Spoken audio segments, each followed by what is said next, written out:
Christians, my sister here asked a question. Aren't we supposed to take God's words literally?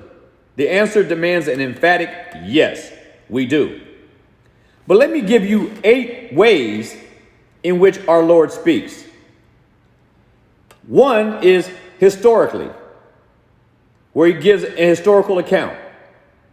2, he speaks narratively, where he's laying out a narrative, or principles that we are supposed to understand from a narrative perspective. He's just stating facts. And then he also speaks prophetically, talking about things that are yet to come, and we are to expect and we're to take those things literally when he conveys himself this way. But then there are 5 other ways that he speaks that people have a hard time construing how to understand.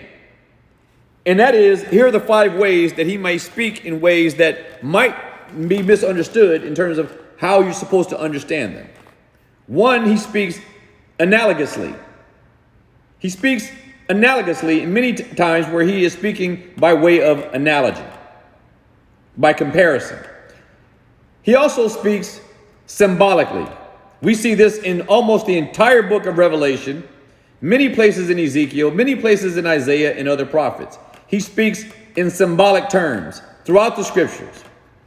He also speaks parabolically, the parables of our Lord. He gives us parables. The parables are to have a literal understanding that we are supposed to glean from them, but the parable themselves are not necessarily literal.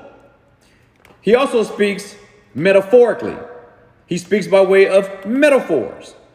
Okay? And then there are times where he speaks hyperbolically, where he may exaggerate a truth or something in order to place emphasis on the statement that he is trying to make.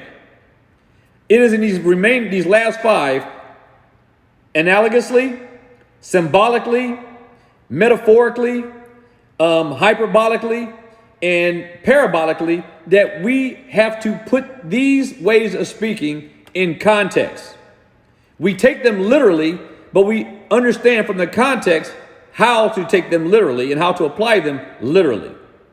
So he can say something that is completely a spiritual concept. His kingdom is a literal kingdom, but it is not a physical kingdom in the sense that we understand kingdoms of the world. So this is basically my first sort of attempt at answering this, because it's important to understand all the ways in which he speaks. But all the ways he speaks, we are to understand them literally.